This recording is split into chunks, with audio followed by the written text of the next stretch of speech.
आज रेसिपीटी हूँ आमर मांडिया रुटी। मांडिया रुटी जदि आप करना ताले रेसिपीटी की पूरा देखु आ निश्चय घर थे ट्राए करूँ परफेक्टली आपड़ भी घरे मांडिया रुटी तैयारी करेंगे। छोट छोट रुटी तैयारी करवा सी भी बहुत फुला फुला रुटी। गोटे रुटी कि ना मुझे चेक करके देखा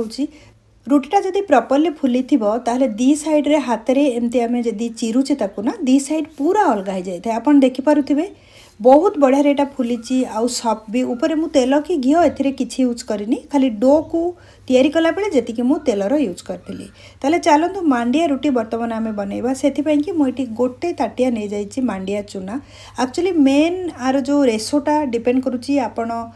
जो रुटी तैयारी करेंगे जदि प्रॉपर्ली फास्ट आप सब इनग्रेडिएंट्स नौकरी और मेथड ठीक करें अधिका मांडिया चूनार रुटीटा फाटबनी ना साइड्रु फाटी जाए ए स्टार्च न थाए ना से फाटी जाए। गोटे ताटिया मांडिया चूना मुझे नहीं फ्रेश मांडिया गुंड आपन को मिल जाव मार्केट रे ता संगे गोटे ताटिया पानी जेति क्वांटिटीर मांडिया गुंड को आप यूज करेंगे सेति क्वांटिटीर आप पानी नेबे। गोटे कड़ाई रे आमे प्रथमे पानी को नहीं जावा मेजरमेंट ठीक रखिए जेति क्वांटिटीर मांडिया गुंड अथवा मांडियार अटा सेति क्वांटिटीर पानी तापर एथिरे आमे लुण टिके पकेबा स्वाद हिसाब रे लुण पकेबा अध चामच रु टिके कम फ्लेम को ऑन करबा और पानी को गरम होबा को दबा। गोटे चामच खंडे रिफाइंड ऑयल एथिरे पकेबा आपन चाहिले घी भी पके परिबे सेथिरे भी भलो होता है। एक्चुअली ना मांडिया गुंडरे स्टार्च न थाए सेति पई कि आमे ताकू बेलिला बेले सेटा फाटी जाय थाए अटा भलिया चकटी कि ताकू आमे बिल्कुल भी रुटी सेथिरे करि परिबानी सेति पई कि प्रथमरु जंती कि मांडिया गुंड को जदि आमे रुटी करछि सेटा प्रॉपर्ली हेताए। पानीटा फुटिबा आरंभ होला परे सेथिरे अल्प अल्प करिकि मांडियार अटा को पके गोळे नबा ए प्रोसेस रे अल्प अल्प करि पकेबे सब गुडाक एकाथरे जमार पकेबेनी भलो कि गोळे नेबे आकू एपट सपट कर गोलेला पर साइड जदि टिके टिके अटा रोचे भी चलो तापर कौन करवा ना फ्लेम को बंद करदे आउ को कवर करदे कम से कम आपको 25 रु 30 मिनिट पर्यंत घोड़े की से ही कुक होगा दबा गरम रही भीतर पानी तादरे मांडिया गुंडटा पकईला ना ता भीतर से धीरे धीरे कुक हम अध घंटे पाखापाखि है आपको आम चेक करवा। बर्तमान 25 मिनिट पर हो गलानी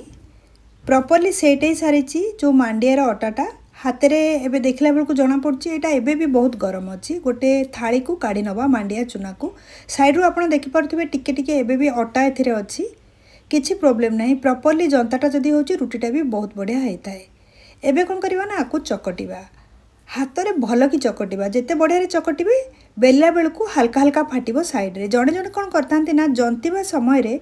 2-4 चामच नॉर्मल आमर अटा मिसई देथान सेतिरे अटा मिसईबा द्वारा स्टार्च पळे आस्ताए ए जो डोटारे आ फाटी न थाए बेलला बेले मु एथिरे बिल्कुल भी अटार यूज करूनी सेति पई कि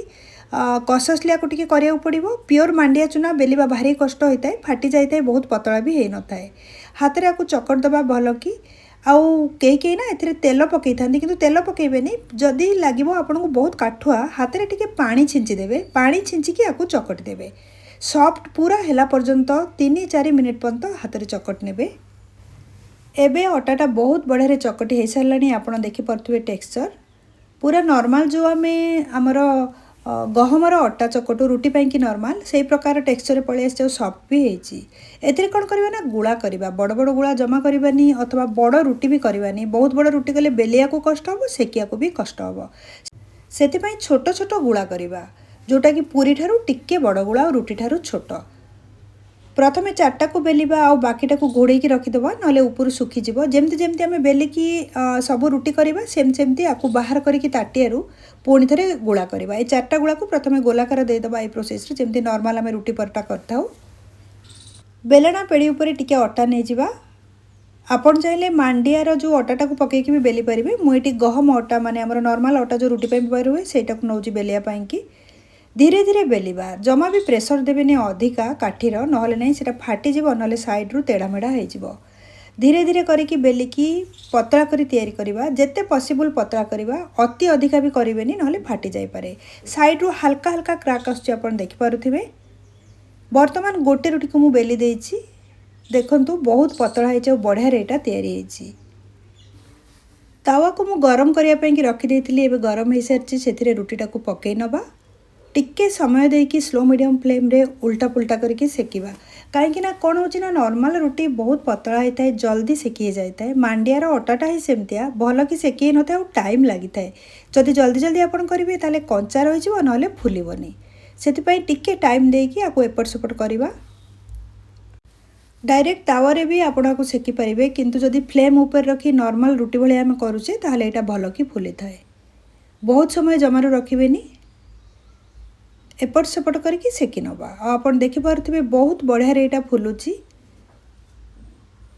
जेतक रुटी आम बेलिकी रखीचे गोटी गोटी कर सेकिबा। एक्चुअली मु बेलिकी रखिनी प्रथम रुटी, ए रुटी गुड़ाक लगी जाए और छिंडी जाए से गोटी गोटी कर बेलिकी आपड़ तावारे सेकिबे, टिके टाइम देकी करेंगे।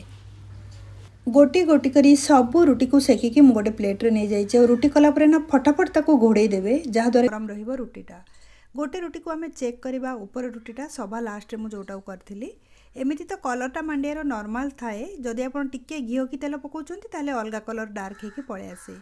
दी लेयर रे हेची रुटीटा परफेक्टली फुली, सबू रुटी गुड़ाक भलरे हेची। जेतबेले भी आपण मांडिया चूनारे रुटी करेंगे ताकू प्रथमे जंतिकी करंतु, आउ बिल्कुल एथिरे अटार यूज करंतुनी, नॉर्मल अटार देखिए बहुत बढ़िया हम आउ हेल्दी भी। भल कॉम्बिनेशन होची सबुठारु एथिरे संतुलार। संतुला जदि खाउछन्ति आ संगे वेट लॉस हवा संगे संगे बहुत हेल्दी फूड। गोटे थर निश्चय ट्राए करंतु। रेसिपी विषय आपन मनरे जहाँ भी क्वेश्चन अछि कमेंट सेक्शन में शेयर करंतु।